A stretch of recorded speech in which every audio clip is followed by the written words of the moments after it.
Ya, saya sudah dapat informasi.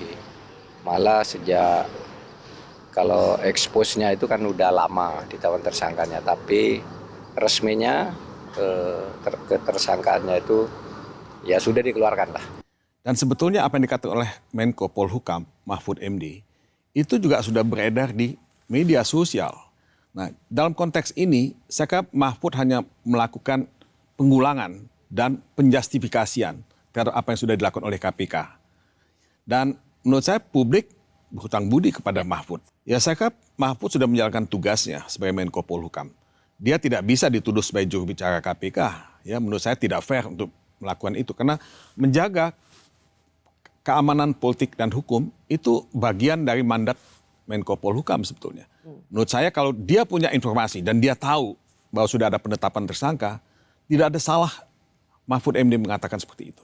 Ini adalah surat yang dikirimkan oleh pimpinan KPK ke Presiden Republik Indonesia. Artinya kan udah lama banget 26 miliar presiden saja udah dikasih tahu. Lalu kenapa publik tidak dikasih tahu? Yang menandatangani adalah wakil ketua KPK.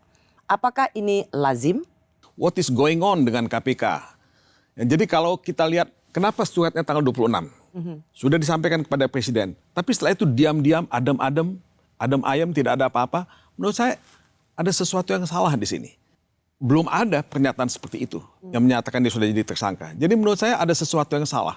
Apakah ada yang ingin menghalangi dalam tubuh KPK? Nah, menurut saya tidak bisa dihalangi lagi. Ini sudah terbuka pada publik. Menko Polhukam sudah mengatakan seperti itu. Presiden sudah mendapatkan suratnya. Menurut saya KPK harus dikembalikan kepada fungsinya semula.